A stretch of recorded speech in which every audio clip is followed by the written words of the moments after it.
itu Yahya Ayub Sani untuk berunding dengan kita. Saya tak pergi depan pagar, orang lain yang pergi. Dia kata minta serah 3 orang. Yang pertama Ibrahim Mahmud ataupun Ibrahim Libya, yang kedua Yusuf Husin, yang ketiga Ahmad Hassan. Orang kita kata pasal apa nak serah? Mereka akan ditahan bawah ISA. ISA kami tak layan.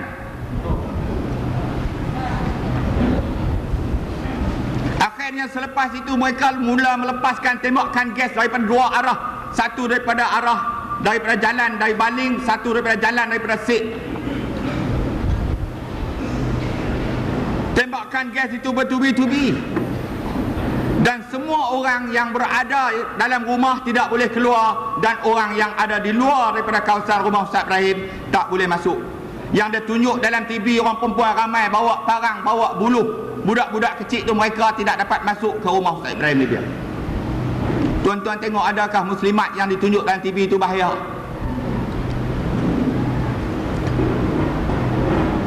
Ribuan peluru gas dilepaskan, dan pada ketika itu juga anak bongsu Syahid Ustaz Ibrahim yang berumur 3 bulan pada ketika itu telah pengsan dengan asap gas yang dahsyat, dan beberapa orang kanak-kanak lain pun juga pengsan, dan ada orang kita berusaha bawa juga keluar daripada kawasan rumah. Sebutir daripada peluru gas itu mengenai kepala seorang kanak-kanak perempuan umur 9 tahun, Naziah binti Hasan. Luka kepala budak ni rebah dan jatuh pingsan, yang mana Al-Syahid Cikgu Syafi'i Dahman menyangka bahawa budak ini telah mati. Sebagai ketua pengawal pada hari itu, saya telah ikat pintu pagar, tidak benarkan siapa keluar daripada kawasan rumah dengan arahan Ustaz Ibrahim Libya. Cikgu Syafi'i Dahman ini menyangkakan kanak-kanak ini mati, lalu melompat pagar dan meluru ke arah polis lebih kurang 10 meter dengan pusat tembakan gas polis itu. Dia ditembak sebelah mata kanannya, dan dia orang yang pertama syahid pada hari itu. Dalam majlis ceramah, tembakan gas dilepaskan dalam masa lebih kurang 15 minit hingga setengah jam, bercempera orang ramai. Bayangkanlah, daripada jam 7 pagi hingga 12 hari kami dilepaskan tembakan gas. Kenapa RTM tak tayang bagaimana keadaan yang berlaku ketika itu? Seolah-olah kawasan rumah Ustaz Ibrahim pada ketika itu telah runtuh langit dengan awan yang begitu tebal. Akhirnya lebih kurang jam 12 suku mereka membuat serangan masuk daripada semua penjuru dalam kawasan rumah. Tembakan dilepaskan daripada semua arah dengan membabi buta. Dan setelah habis peluru di dalam magazin, mereka lari keluar, dan ketika itu berapa orang kita telah cedera, dan berapa orang polis juga turut cedera. Mereka masuk kali yang kedua, melepaskan tembakan yang membabi buta daripada segenap arah, dan pada ketika itulah Ustaz Ibrahim ditembak bertubi-tubi di bawah pinggangnya ke bawah. Dan pada ketika itulah kami semua tidak berdaya melakukan apa-apa lagi. Semua kami ditahan. Tuan-tuan boleh tengok dalam TV, gambar saya pun masa tu baru umur 17 tahun yang lalu.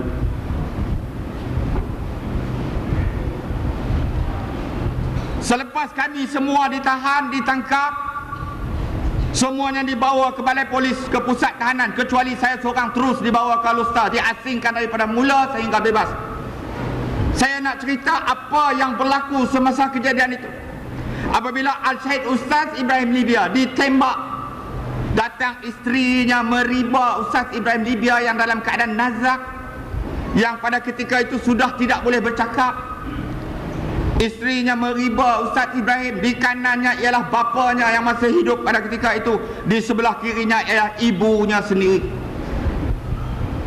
Tidak ada kalimah lain yang keluar daripada mulut Ustaz Ibrahim Libya pada ketika itu melainkan kalimah Allah, Allah, Allah, Allah. Pada ketika Ustaz Ibrahim Libya mengeluarkan kalimah Allah, Allah, Allah, itulah datang pegawai polis menyeret isteri Ustaz Ibrahim, menyeret bapa Ustaz Ibrahim, menyeret ibu Ustaz Ibrahim, meninggalkan Ustaz Ibrahim yang dalam keadaan nazak. Walaupun dirayu, walaupun diminta, tetapi mereka melakukan itu. Kenapa ini tidak ditayangkan di dalam televisyen?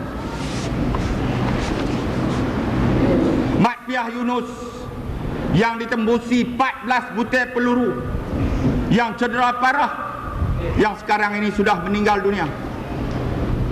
Datang seorang pegawai polis dengan nada yang lembut mengatakan, "Pak Cik, sabarlah, apa boleh buat, perkara dah berlaku."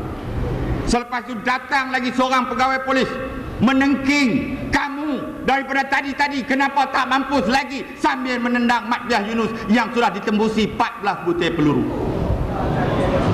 Kenapa ini tidak ditayangkan di dalam RTM? Kenapa hanya polis yang cedera ditayangkan? Kenapa tidak menceritakan bagaimana Ahmad Ayub yang diterembusi 8 butir peluru, yang dihumban ke dalam Land Rover walaupun hamba Allah ini tidak pingsan dalam kesedaran? Bagaimana Abdullah Cik Suh yang ditembusi 6 butir peluru, yang dihantar ke hospital paling lewat? Bagaimana Ustaz Harun Mat Isa yang cedera tangannya, yang sampai sekarang tangannya masih cedera, tidak diberikan rawatan sehingga lewat malam? Kenapa tidak menceritakan Haji Abdul Rahman Yusof yang umur 63 tahun ditembak oleh anggota polis, cedera parah, hidup dalam keadaan menderita sehingga meninggal sebulan lepas peristiwa Memali? Kenapa RTM tidak menceritakan bagaimana Hasan Abdullah yang berumur 33 tahun ditembak, dan Hasan ini dalam keadaan lumpuh selama 3 tahun sebelum meninggal dunia? Satu sen pun pihak polis tidak membantu. Kalau saya nak huraikan malam ini satu persatu, bagaimana kezaliman yang dilakukan oleh pasukan polis atas arahan UMNO dan Barisan Nasional. Sebab itulah banyak orang muda tidak tahu bagaimana keadaan yang sebenar. Semua masyarakat Memali, tak kira sama ada dalam kawasan rumah Ustaz Ibrahim, yang berada di rumah, yang berada di jalan raya, selepas peristiwa ini semuanya ditahan. Seramai 184 orang penduduk Memali ditahan, termasuk 3 orang kanak-kanak juga turut ditahan kerana kanak-kanak ini masih menyusukan susu ibu mereka. Selepas itu 36 orang ditahan di Kemunting, 140 orang ditahan 60 hari, termasuk mak Ustaz Ibrahim Libya sendiri, termasuk isterinya sendiri, termasuk kakaknya sendiri, termasuk adiknya sendiri, termasuk keluarganya sendiri.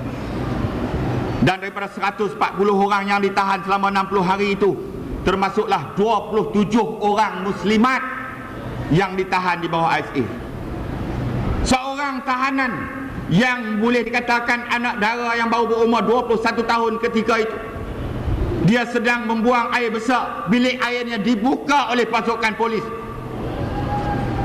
untuk melihat bagaimana dia buang air besar. Dan 8 orang ditahan selama seminggu. Jumlah kesemuanya 184 orang.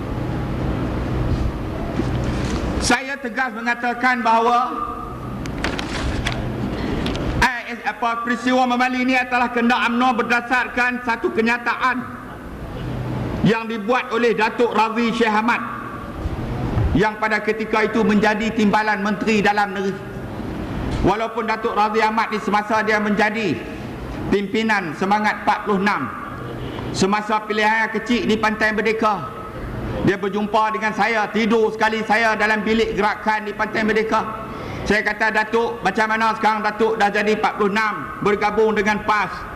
Bila Datuk nak turun ke Memali minta